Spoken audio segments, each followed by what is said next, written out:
Caroline was beautiful, impeccable curls, a laugh that drew attention, and eyes that never softened when they met mine. She came with scented candles, passive-aggressive compliments, and the belief that girls like me should learn to pour tea before they poured ambition into the world. When I was 15, I started writing essays after dinner while the house slept. I'd hunch over the glow of our old laptop, drafting personal statements and scholarship applications I never told anyone about. At school, I was the quiet one. The one teachers adored, but classmates overlooked. I didn't care. I had a plan, one stitched together from silent sacrifices and second-hand books. Oxford had been a whisper at first. A dare I didn't say out loud until Mrs. Raines, my literature teacher, caught me researching Rhodes Scholars in the computer lab. "You should apply," she said, handing me a dog-eared pamphlet. I nodded, too afraid to hope. I submitted my application online during study hall. No one knew. Not Caroline. Not even my father. Especially not Caroline. The letters from Oxford arrived in mid-March. Cream-colored envelopes with embossed seals, the kind you imagine in dreams. I didn't know they had come. She took them. Hid them. Each one slipped into a drawer next to her jewelry and carefully preserved wedding photos. She thought I would stay. She assumed I'd marry someone respectable, help with the church newsletter, maybe teach piano like her niece. A quiet life. A small life. A contained daughter. But the universe has a funny way of refusing to be edited. I found the letters by accident.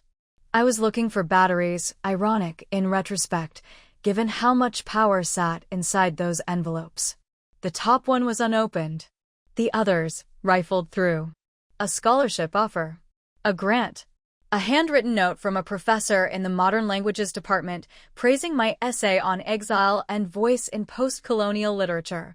My hands shook as I read them, one by one. When I confronted her, Caroline turned pale. Her lips pressed into a tight line, but her eyes, those eyes that never softened, betrayed her. She whispered something about not being ready, about what's best for you. Then, suddenly, she fainted. Right there in the hallway, beside the umbrella stand. Later, when she came to, she asked me not to tell my father. I didn't reply. That night, I packed quietly. One suitcase. My laptop. The letters, now mine again. I left before sunrise, walking through our silent neighborhood with the strange weight of justice in my chest. I had been invisible for so long, but Oxford had seen me. My words had found a way past the house that tried to contain them. This was just the beginning. There's a particular stillness in the early morning that feels almost sacred. The streetlights flicker their last glow, the air is thick with dew, and for a brief moment, the world belongs only to the ones who are leaving. That morning, it belonged to me. I walked the 4 blocks to the train station with my suitcase rolling unevenly over cracks in the sidewalk. Inside the case were only essentials, 3 worn notebooks, the letters from Oxford, a small photo of my mother I'd kept hidden in a paperback, and a scarf she once knitted that still carried her scent, something soft and citrusy, like her favorite soap. Caroline hadn't stirred when I closed the front door. My father's car was gone. As always, he'd left before dawn, retreating into work as he had since my mother died. He never noticed the little absences. I had become one of them. At the station, I bought a one-way ticket to London. The woman at the counter didn't ask questions. Her eyes lingered on my tear-streaked face, but she said only, "The next train's in 15 minutes, love." It was the kindest sentence I'd heard in years. I sat on the bench, clutching the letters, rereading every word. Confirmation. Financial award. Housing guaranteed. I was meant to be there. The universe had made space for me in rooms I was never expected to enter. The train ride felt surreal. I watched the countryside blur past, my reflection in the window flickering between old and new versions of myself. Somewhere between the sleepy villages and green fields, I began to breathe differently. The kind of breath you take when you're no longer waiting for permission. I arrived in London with nothing but the name of a hostel Mrs. Raines had once mentioned and the Oxford admissions packet printed from a school printer months ago. Everything else, plans, safety nets, even certainty, was gone. But I had something stronger than all of it, the quiet, burning rage of someone who had been underestimated too long. Not the kind of rage that screams or breaks things. No, mine was more elegant. It curled around my spine and whispered, "We rise." The hostel was cramped and smelled of damp socks and burnt toast, but I didn't care. I shared a bunk bed with a Canadian girl who snored through the night and didn't mind that I kept a lamp on while I read my Oxford materials cover to cover. That first week, I navigated everything alone, opened a bank account, confirmed my place, applied for student housing, and wrote thank you letters to the scholarship committee. Every day I walked through the city with aching feet and a mind brimming with lists. Each small success felt like a rebellion. Caroline's voice sometimes echoed in my mind, "Don't aim so high, sweetheart. You'll only be disappointed." But the voice grew fainter each time I crossed a milestone. I didn't silence her. I outgrew her. One night, 2 weeks before orientation, I received a message from my father. A short text, "Where are you? Caroline said you're at a friend's. We need to talk." I stared at the screen for a long time before turning it off. He hadn't noticed the missing suitcase, the empty bedroom, the absence of my voice. He would notice soon enough. Orientation day at Oxford was rainy. I arrived in soaked shoes, but with dry eyes. I stood among hundreds of other students, each holding umbrellas or folders, the nervous energy thick in the air. As the gates opened and we were invited in, I stood still for a moment. This was mine. Not given. Not inherited. Not arranged by someone else. Claimed. And as I stepped forward, I felt it for the first time, the solid ground of belonging beneath my feet. The first time I saw the Bodleian Library in person, I cried. It wasn't dramatic, no sobbing or hand-wringing, just a slow leak from the corner of my eye as I stood before that impossibly old stone structure with its centuries of knowledge folded into its walls. I had studied photos of it online, printed them out, taped them to the inside of my closet back home. But nothing prepares you for the majesty of walking into a dream you were never meant to touch. There, under that rain-dappled sky, I realized something deeply unsettling. Caroline had almost succeeded. Had I not found those letters, had I simply taken her silences at face value, I would never have stood here on these cobblestones, among voices from all corners of the world. I would have been home, drying dishes while she talked about church socials and reminded me that good daughters don't leave. Oxford was more than a university. It was the first place that did not require me to shrink. My tutors didn't ask about my family. My peers, mostly wealthy and polished, asked only about my ideas. My accent marked me as an outsider, but my words bought me room. And room, space to breathe, to be was all I'd ever really wanted. The reading lists were relentless. Seminar discussions demanded agility of thought, and every essay returned with inked notes that felt both brutal and sacred. I lived in a narrow room with a slanted ceiling and a window overlooking a courtyard where boys once debated theology in Latin. I pinned my mother's photo above the desk, next to a quote from Audre Lorde, "Your silence will not protect you." In tutorial one afternoon, I quoted from my essay on exile and the female voice. My tutor, Dr. Pennington, a woman with wild gray curls and spectacles always perched dangerously on the edge of her nose, looked at me with something close to reverence. "Miss Carter," she said slowly, "you do realize you've stumbled upon something quite powerful here." I nodded, but the truth was, I didn't realize it until I saw her eyes soften. Until I realized that no one had ever looked at my thoughts that way before, not with reverence, not even with curiosity. Back in the hostel that night, I wrote the words into my notebook, underlined them 3 times. Powerful. Caroline never used that word about me. She used words like stubborn, daydreamer, difficult. My father favored silence. But now, in these halls that echoed with centuries of brilliance, I was being asked to speak louder. Letters came occasionally from home, none from my father, but Caroline sent church newsletters and recipes, passive-aggressive tokens of a world I no longer belonged to. I never replied. Not out of spite, out of survival. Some connections must be severed so new ones can grow. I built a small circle at Oxford. A French girl named Sabine who loved poetry and chain-smoked through her readings.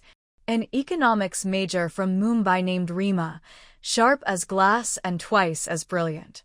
And an older student, Ezra, who'd returned to university after years in the army. They became my people not by blood, but by choice. We studied together, argued over authors, drank bitter coffee in the dining hall at midnight, and whispered our fears like secrets into the steam. "I don't think I belong here," Rima confessed once. "None of us do," I whispered back. And yet, here we are. Some nights, I dreamed of Caroline's face when she opened that empty drawer. What had she planned for me? A job at the local insurance office?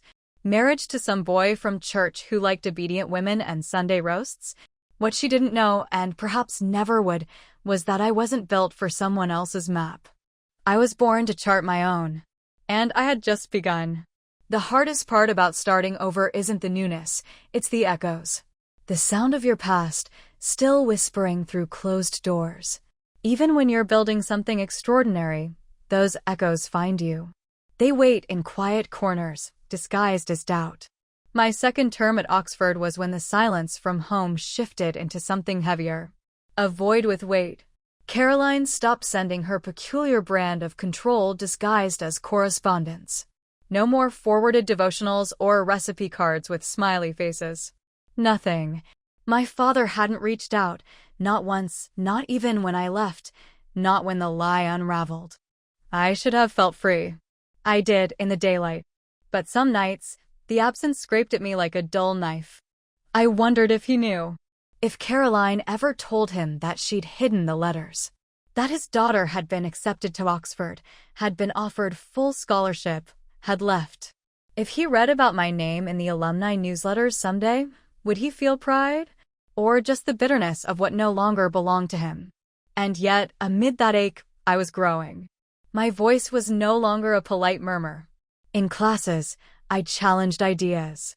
In essays, I began to write with fury laced in elegance. One professor called my writing delicate and devastating. I pinned that phrase above my desk like armor. But the most pivotal change came not through praise or awards, but through what I began to write outside the classroom. It started with a short essay for the university's women's collective. I titled it "The Girl They Tried to Keep Home." I wrote it in one sitting, hands trembling, the words a flood held back for too long. I didn't use names, but the shape of the story was mine, undeniably, intimately mine. I spoke of inheritance not of money, but of expectation. Of girls raised to serve silence, taught that obedience is a virtue and ambition is a betrayal. I wrote of the drawer with the letters, of the quiet theft of possibility, of the defiance required simply to leave. The piece was published quietly online. I didn't expect anyone to notice. But they did. I received emails, dozens, then hundreds. Girls from villages in India. Women from churches in Georgia. Students from all across Europe. They told me about locked doors, sabotaged applications, scholarships stolen by silence. They told me, with tears in their sentences, that they thought they were alone. They weren't. And neither was I. My tutor, Dr. Pennington, printed the essay and handed it to me in our next meeting. "I knew there was something about your voice," she said, tapping the page. "Now you're starting to understand it too." I nodded, not trusting my voice to hold steady. "Keep writing," she said. "Especially when it hurts." So I did. That spring, I applied for the Rhodes Seminar on Post-Colonial Narratives. The acceptance letter arrived on a Thursday, folded crisply, with my name in a serif font that looked like it belonged to someone important. For the first time, I believed it did. I didn't tell anyone back home. Not because I was hiding, but because they no longer held the power to define the moments that shaped me. I would walk into that seminar hall knowing that every seat I took, every word I spoke, was once denied to me. And yet, here I was. There are moments when life turns quietly, so subtly you don't notice until the landscape has changed. I used to believe transformation came with fireworks, with applause. But more often, it comes like this: a new coat you no longer tug at nervously, a voice that doesn't flinch when called upon, a name you say out loud without shame. Mine was becoming Olivia Carter, Oxford scholar. It felt surreal at times, like I was wearing someone else's life. But the rhythm of the city, the cadence of the lectures, the pages I filled with long-buried thoughts, these things rooted me. I wasn't pretending anymore. I was becoming. The Rhodes Seminar brought together students from different disciplines, but we all shared one obsession: stories. The way they shape nations, silence generations, or break free like wind through locked windows. We dissected literature, philosophy, and lived experience, building bridges across identity and inheritance. On the first day, a lecturer asked, "What story were you born into, and how did you begin to rewrite it?" That question haunted me. That night, I sat in the college courtyard, notebook open, staring at that prompt like it was a mirror. I didn't write an answer. Not yet. But I underlined the words "rewrite it" so hard the pen bled through the page. I began keeping a second journal. Not for essays or class notes. This one was for reckoning. In it, I wrote letters I'd never send. To my mother. To Caroline. Even to myself, at 16, hunched over the glow of a screen, dreaming of escape in secret. I wrote to the girl who found those envelopes by accident. "You were right to be afraid," I told her, "but braver still to leave." Meanwhile, the piece I had published for the Women's Collective kept circling. An editor from a journal contacted me, asking if I would consider expanding it. At first, I hesitated. I wasn't ready to turn personal wounds into public work. But then I thought of all the girls who had written to me, who had seen themselves in my story. I said yes. And so I began writing my first real essay under my full name. The title came to me in a dream, Daughters of the Drawer. It wasn't subtle, but neither was the theft I'd endured. The essay told the truth of how girls are raised to serve without question, how ambition in women is often punished, not with violence, but with omission, the withheld encouragement, the stolen opportunities, the way someone else can quietly rearrange your future and call it love. When it was published, the response overwhelmed me. Professors I admired quoted it in lectures. Strangers sent handwritten letters. An Oxford alumna from the 1970s wrote, "We fought to be allowed into these rooms. Thank you for reminding them why it matters." One day, I opened my inbox to a name I hadn't seen in years. Mrs. Raines. My high school literature teacher. The one who handed me that first Oxford pamphlet. Her message was simple. "I always knew you'd get there, Olivia. But I had no idea how much your words would carry others with you. Thank you for making the leap. Thank you for telling the truth." I cried reading that, because it reminded me of something I had almost forgotten. Not all adults tried to clip your wings. Some planted them quietly and waited for the day you'd learn how to fly. And I had flown. Not away, but toward the version of me that had always existed, just waiting for the drawer to open. By summer, Oxford had become more than just a place. It was a threshold, and I was halfway through it, no longer tethered to the girl who'd walked through its gates in soaked shoes, yet not quite settled into the woman I was becoming. I began spending weekends in the Radcliffe Camera, surrounded by architecture that made you feel reverent even as you scribbled marginalia in borrowed books. The air inside smelled of parchment and possibility. Outside, the city was blooming, tourists swarming the streets, students lingering in courtyards long after sundown. And still, no call from home. It wasn't the silence that hurt me most. It was the fact that, somewhere in that house, life continued without me. My father went to work. Caroline made tea in the same floral mug. Church bulletins were printed. My absence was a shadow they'd simply stepped around. They had decided, without ever saying so, to erase me quietly. But something about that revelation no longer pierced me the way it once might have. Their silence gave me room. And in that room, I was building something sacred. Rima and I had begun collaborating on a paper about female narratives in exile, her expertise in economic migration, mine in post-colonial literature. We met every Thursday in a cafe called the Magdalene Mug, ordering bitter espresso and warm scones, debating syntax and structure like our words might shift tectonic plates. One afternoon, as we were packing up, Rima looked at me with that disarming directness she had. "Do they know?" she asked. I didn't have to ask who she meant. I shrugged. "They know I'm gone. I don't think they care where to." She was quiet for a moment. Then, "Do you want them to?" It was a question I'd avoided. But it hovered now, pressing on the edges of my calm. I admitted. I used to want them to call. To say it was a mistake. That they were proud. But now, she prompted. Now I think I just want them to know I didn't vanish. I rose. It was the first time I'd said it out loud. And it felt right. That night, I opened the old email account I hadn't touched since I left.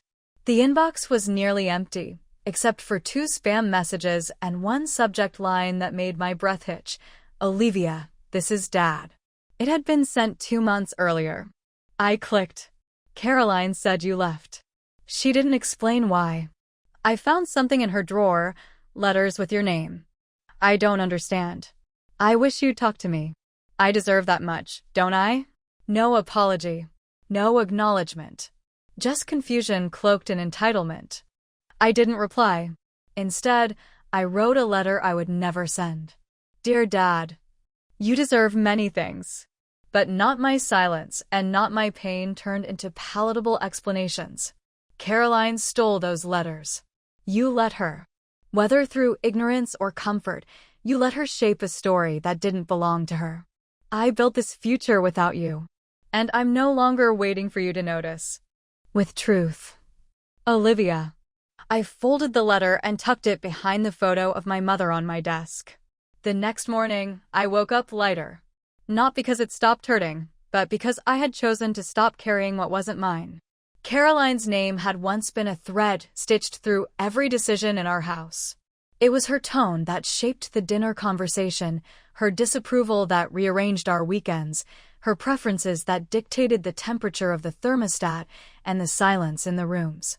She didn't rule loudly, she didn't need to. She mastered the quiet suffocation of control. After reading my father's email, I realized something that should have angered me, but instead left me strangely numb. In his story, I was always Caroline's daughter. Never my mother's child. My mother, Elena Carter, had loved poetry and Persian tea. She had taught me to read with my finger tracing each word like a spell. She called me Little Lion when I was brave and Bright Girl when I cried and got back up anyway. Her death was the first silence that marked me. Caroline's presence, the second. What astonished me most was how easily the family had rewritten history. They spoke of Caroline's homemaking like it was foundational. They quoted her in group chats, posted her church bake sale awards online like they were Nobel Prizes. There were pictures now, group photos from holidays, Caroline in the center, hand on my father's arm, and no one seemed to notice I was missing. It wasn't just that I had left. It was that they had adjusted so effortlessly. But that, I realized, had nothing to do with me. When people prefer the illusion, they will forget the truth ever existed. I'd spent my childhood trying to fit into a frame that had no room for me. But here, I was building new ones. During the final weeks of the term, I was invited to speak at a panel on unseen legacies, women and the quiet revolution. My essay Daughters of the Drawer had circulated far beyond what I'd ever expected, and the invitation came from a visiting professor who'd read it aloud to her postgraduate class. I stood on that stage in an old hall with stone arches and golden lamps, speaking not just for myself, but for every girl who'd ever been told to dim. I wore a navy blue dress, simple, strong, and carried no notes. My voice was even. My hands steady. I didn't escape my home, I said. I outgrew it. The silence there was not safety, it was shadow. And shadow is only powerful until someone dares to name the light. When the applause came, I didn't flinch. Afterward, a woman approached me, mid-40s, crisp blazer, kind eyes brimming. You said what I couldn't, she whispered. Not when I was your age. Not even now. I took her hand. Held it. Neither of us said anything else.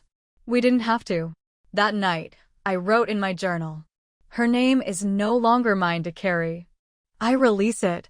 I release her. I keep only what is mine, my name, my truth, my fire. And I slept deeply for the first time in years. It was on a rainy afternoon in late June that I opened the old envelope I'd carried all this time, the one with my mother's last birthday card to me. I hadn't touched it since the day Caroline moved into our home. It had been tucked inside my favorite book, the spines so worn that the pages fell open at my favorite line without trying. Inside the card was my mother's handwriting, graceful, looping, confident. To my bright girl, you are not here to be small. You are here to grow, to stretch, to become. Don't ever let anyone shrink the wildness in you, not even me. With everything I have. Mama. I traced her signature with my finger like it was a relic. Not just ink. Not just words. A blessing. That was the day I decided to reclaim more than just my path. I would reclaim her name too. Caroline had scrubbed my mother's presence from our home quietly over time. First, her photos came down. Then the books she loved vanished. Her garden, the one she had spent hours in each spring, was replaced with Caroline's stone planters and artificial lilies. Even the framed photo of us at my 5th birthday had been quietly replaced with a new family portrait. Me, tight-lipped. Caroline with her hand too firmly on my shoulder. But here, in this card, my mother lived again. The next morning, I walked into town and visited a tiny local tattoo shop nestled between a florist and a bakery. I wasn't impulsive by nature, but this was an impulse. It was resurrection. I showed the artist the card and asked for one thing, her signature, exactly as it was, on the inside of my left wrist. It was small, elegant, just the word mama, but it felt like armor. When it was done, I stared at it for a long time. She would never see me walk across the graduation stage, never visit Oxford's ancient streets with me or sit under the Bodleian's domes. But now, part of her walked with me. Every time I reached for a book, every time I typed, every time I held a cup of tea, there she was. That evening, I told Rima and Sabine about it. We sat on the floor of our common room, drinking peppermint tea, their eyes wide as I unwrapped the gauze. Rima reached out gently. That's the most beautiful signature I've ever seen, she said. Sabine, always the dramatic one, whispered, it's like a seal. A mark of lineage on your terms. I smiled, and for the first time, felt like I belonged to something ancient and new at the same time. Not my father's legacy. Not Caroline's rewritten history. My mother's wild, untamed hope. In the weeks that followed, I caught myself looking in the mirror more often, not out of vanity, but out of curiosity. There was someone new behind my eyes. Not unrecognizable, but rearranged.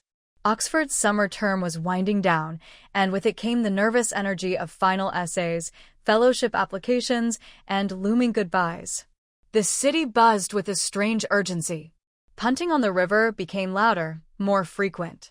Students clung to benches and bicycles like they were holding on to more than just wood and steel. And I had grown into a version of myself that no longer flinched when praised. My final paper for the seminar was titled Inherited Silence and Chosen Voice, The Architecture of Obedience in Female Narratives.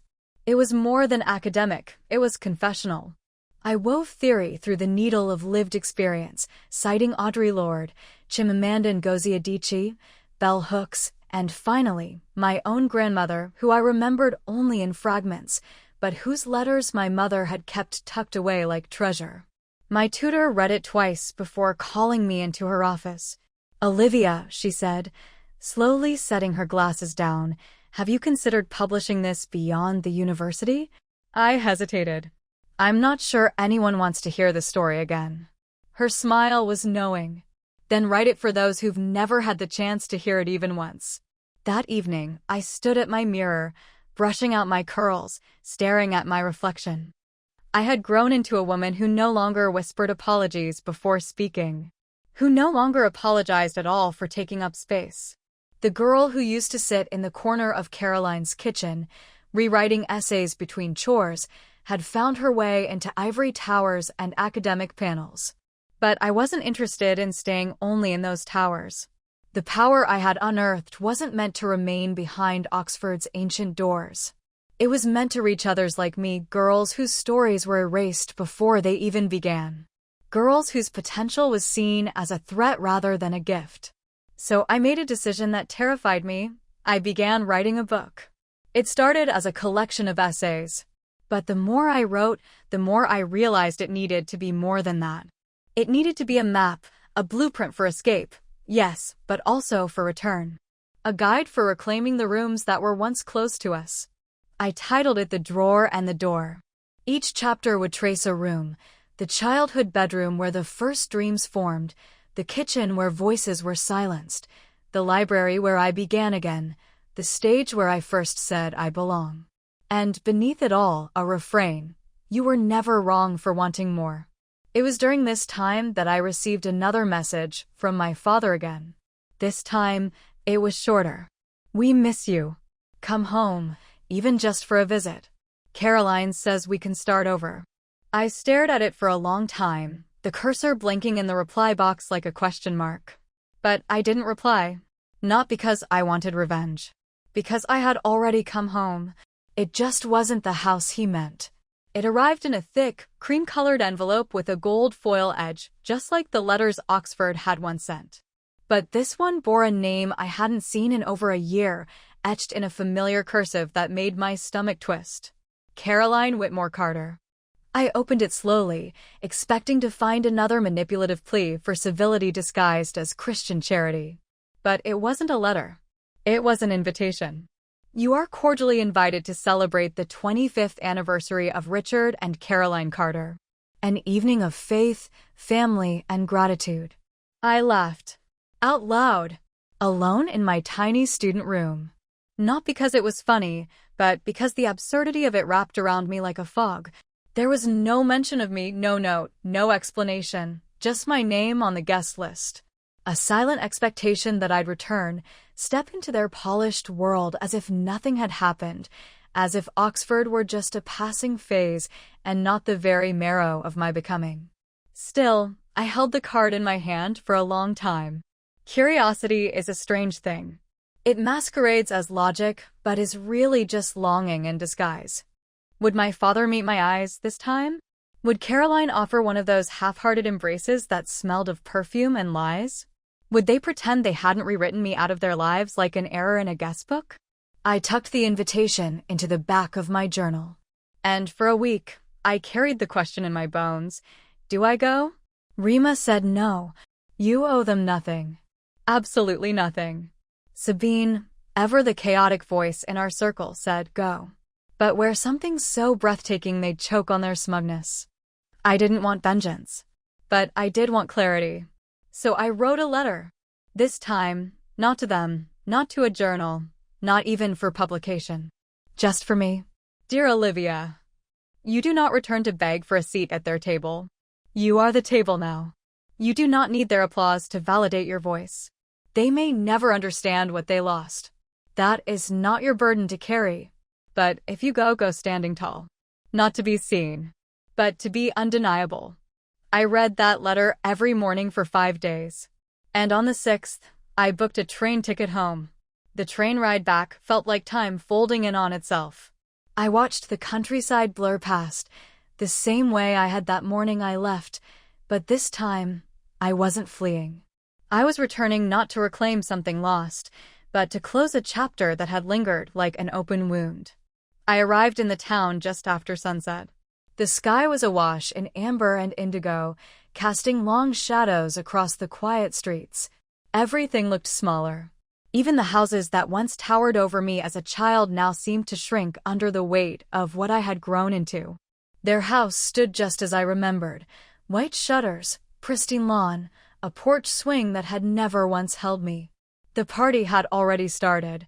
Through the windows, I saw silhouettes moving, glasses clinking, heads thrown back in laughter. A string quartet played in the backyard under fairy lights, and guests in evening wear swirled through curated perfection. I stood at the gate for a long moment, invitation in hand, the name Olivia Carter staring back at me in elegant script.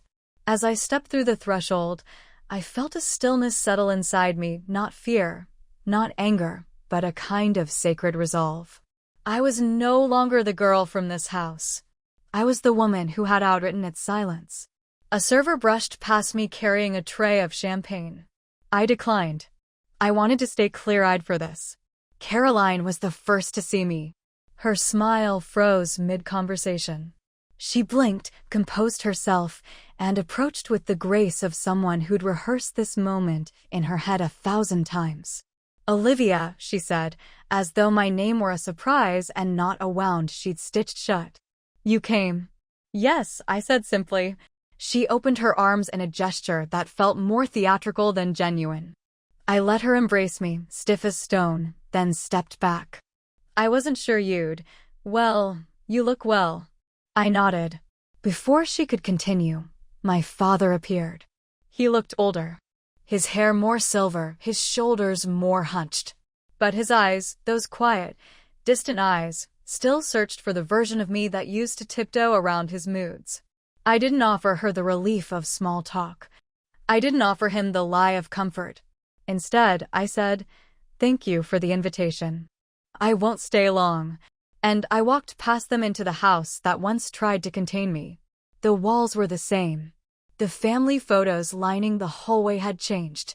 One of me remained, high school graduation, surrounded by people who never knew what I carried in my silence. No photo of my acceptance. No trace of my Oxford life. But I was here now. In the dining room, I spotted Aunt Regina, who used to ruffle my hair and call me the quiet one. Her eyes widened when she saw me, and she made her way over, arms wide. "Olivia. My goodness, look at you. We heard you were doing something at a university." I smiled. "I'm publishing a book," I said. The words tasted sweet. "It's called The Drawer and the Door. You'll hear about it soon." I didn't wait for her reply. I moved through the rooms with the calm of someone who had already left, who was here only to confirm her own legend. And I found it. In the mirror above the fireplace. I saw myself standing there not as their daughter, not as the girl they expected to marry a dentist and stay quiet, but as the woman who had built a life so rich, their erasure could no longer reach it. And in that moment, I didn't feel anger. I felt triumph. I found a quiet moment in the corner parlor, the one Caroline had converted into a reading room after she decided our home needed to feel more elevated. The shelves were lined with books no one read, arranged by color. It looked like knowledge, but it wasn't. It was decoration. I stood by the window, staring out at the garden where my mother once knelt for hours, sunnet slipping, fingers buried in soil, whispering secrets to tulips. That garden was gone. Replaced by ornamental hedges and a marble fountain shaped like a swan. It was the kind of beauty that demanded silence. "Olivia?" The voice behind me was softer than I remembered. I turned. It was Rachel, my cousin. She had been 2 years younger than me, always following me around at family gatherings, asking questions, clinging like a shadow. I hadn't thought of her in years. "You really came," she said. Her voice trembled.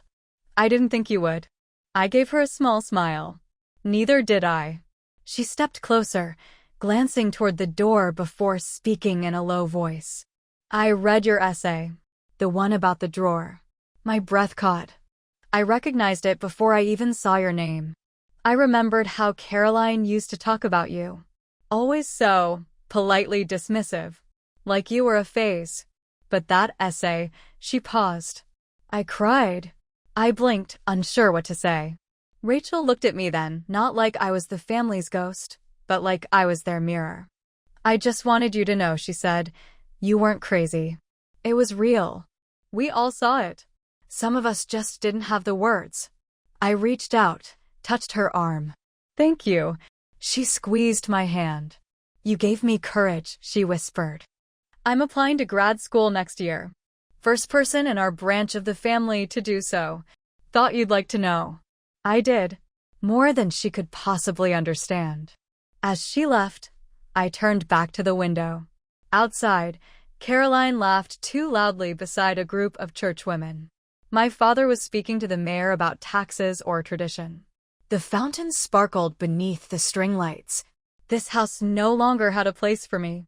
But the legacy I was building, the one that started the moment I chose to leave, was already growing roots elsewhere.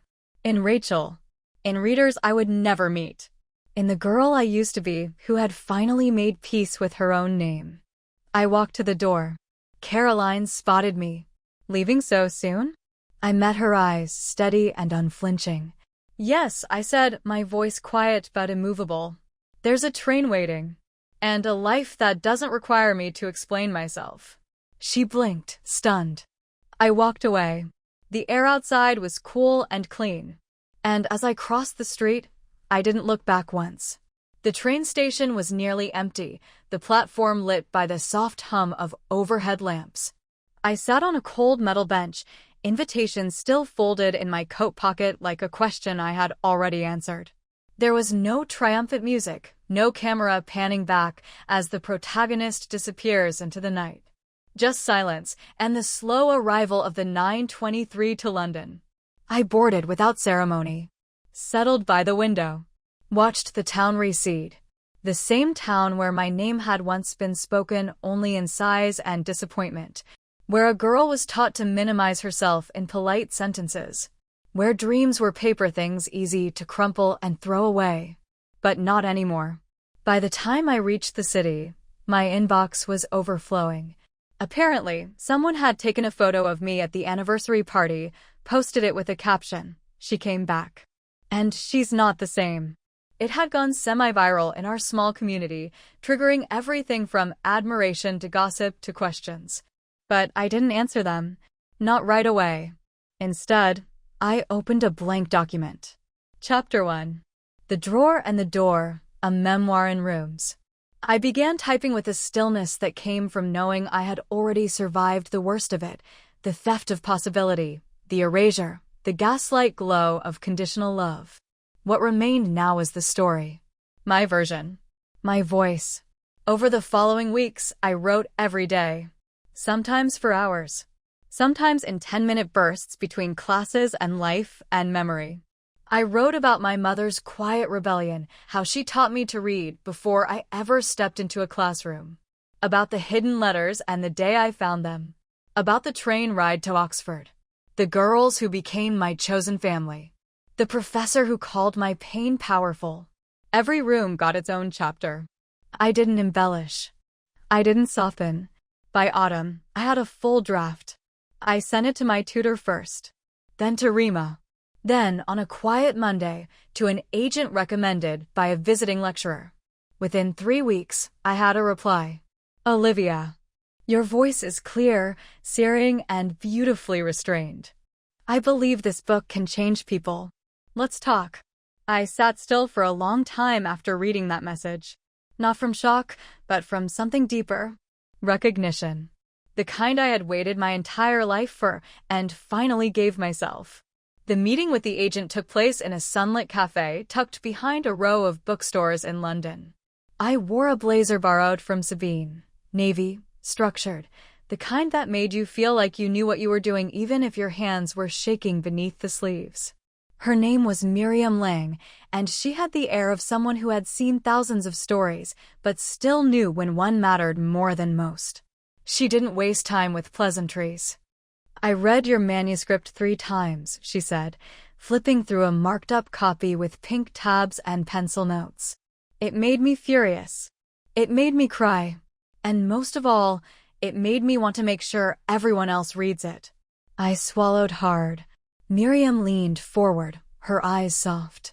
"This is not just a personal story, Olivia. It's a cultural reckoning. A quiet revolution. The contract came later that week. And with it, a whirlwind I wasn't ready for but had already earned. Edits. Cover designs. Marketing meetings. A photo shoot that felt surreal until I remembered my mother's voice in the back of my mind. Don't shrink. They already made you small once. I chose the cover myself, an illustration of an open drawer with light spilling out, and behind it, a door just beginning to open. No faces. Just suggestion. Just truth. By winter, the book was on pre-order lists. By spring, it was a conversation. I was invited to panels, interviews, literary festivals. People spoke of the courage of my story, though I never wrote it to be brave. I wrote it because it was time. And then came the email. Subject: we read your book. No greeting. No signature. Just that line, followed by, your father cried. I stared at it for a long time. It came from an anonymous account, but I knew who sent it. Caroline had never been one for vulnerability. She weaponized silence. But now she was trying to summon me again. Not with guilt. Not with affection. With implication. That maybe I had gone too far. That maybe I owed them something. But I didn't reply. I had already written everything I needed to say. In every chapter. In every paragraph. Between every line where I had once folded myself small. The world knew my name now. Not in the way Caroline had feared. Not in the way my father had dismissed. But in the way I had always dreamed. And as the release date neared, I found myself walking more slowly through Oxford streets, watching cherry blossoms fall like blessings, feeling the weight of becoming settle in my bones. The girl they had tried to keep quiet was now being quoted in classrooms. And that, I realized, was the most poetic revenge. Not the pain. The becoming. The day my book hit shelves, it rained in Oxford. A soft, steady rain that coated everything in memory. I walked alone to Blackwell's, the bookstore I had passed 1,000 times during my years here but never dared to imagine myself inside. Not like this. In the front window, behind a display of stacked hardcovers and minimalist lighting, was a single book propped upright. The Drawer and the Door. By Olivia Carter. There it was. My name. Not on a paper slipped into a drawer.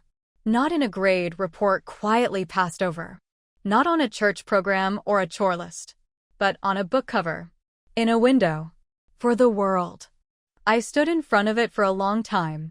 And for the first time in my life, I allowed myself to be proud without apology.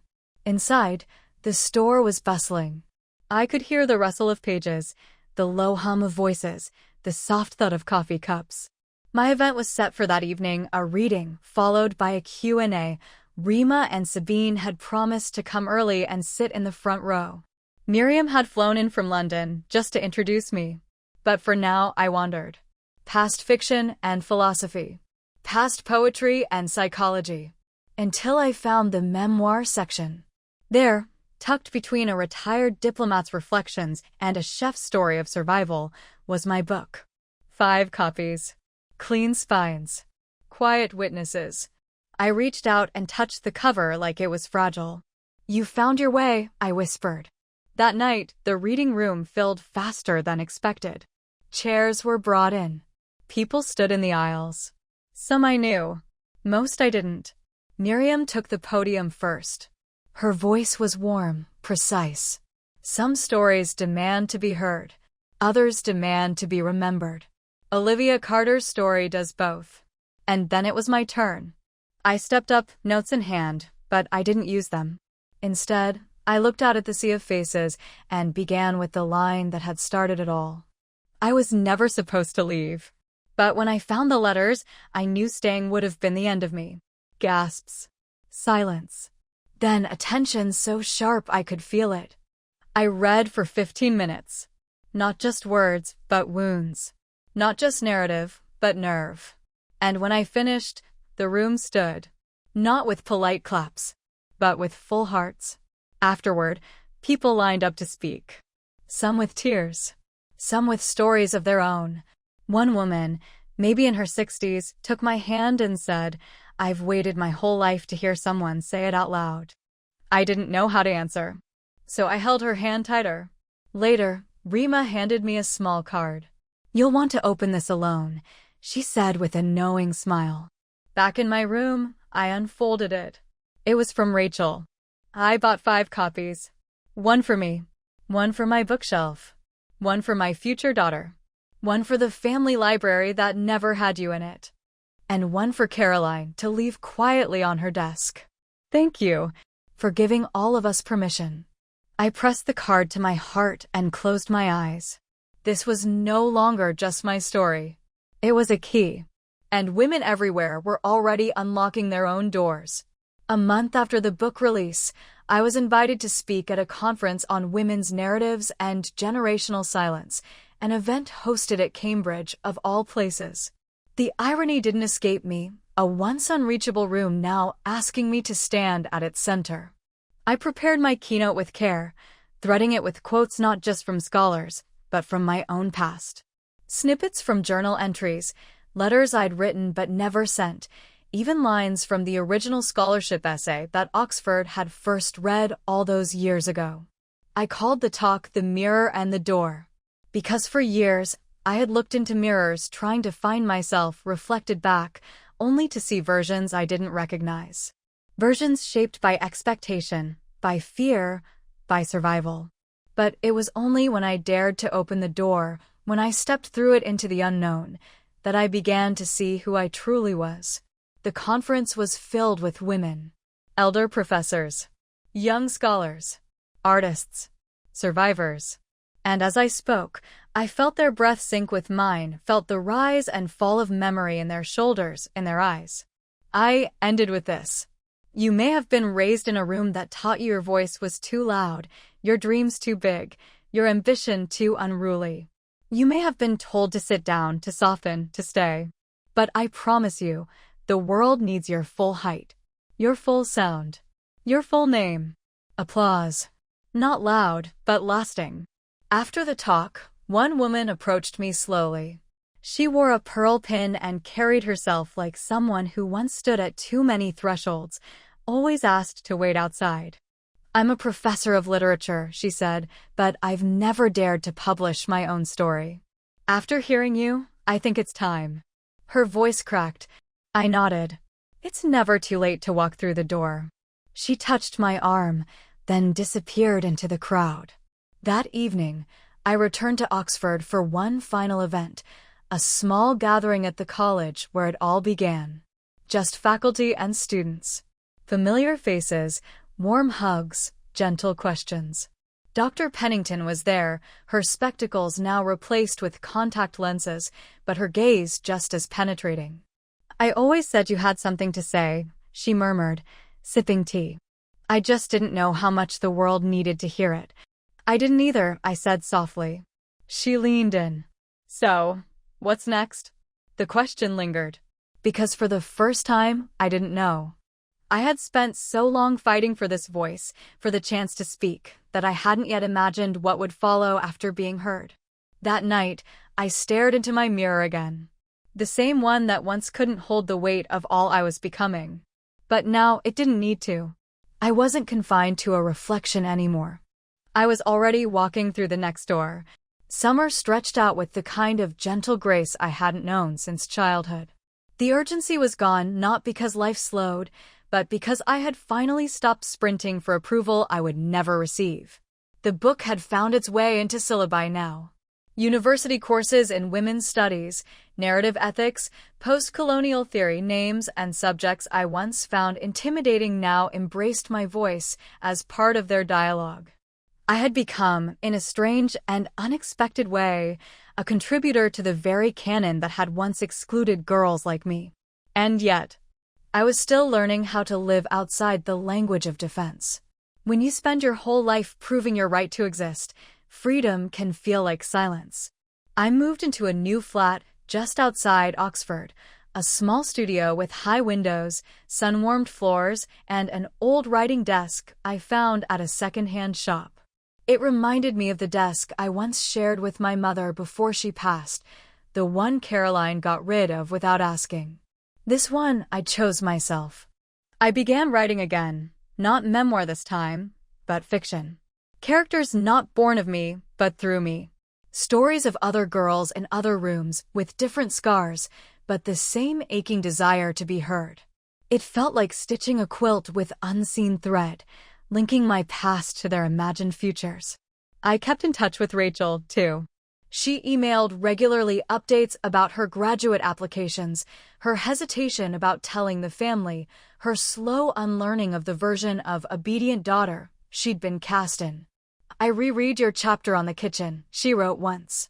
"The way Caroline silenced you in small gestures. I realized I've been living inside that kind of silence for years. I didn't even know it had a name until you gave it one." Her words stirred something deep. That's what stories do. They name things that were once only feelings. They place shape around the invisible. Around that time, I received a package with no return address. Inside was an envelope with my name written in my father's familiar handwriting. I hesitated, fingers trembling. Inside, a single sheet. "Olivia, I'm sorry. I know it's late. I don't expect anything, but I need you to know, your book made me see things I should have seen years ago. If you ever want to talk, I'll be here. Dad." No excuses. No rewriting. Just that. I folded the letter and tucked it into the back of my journal. I wasn't ready to reply, but I also didn't throw it away. Some rooms, I had learned, don't need to be reopened. But others, if built again carefully, might not need locks at all.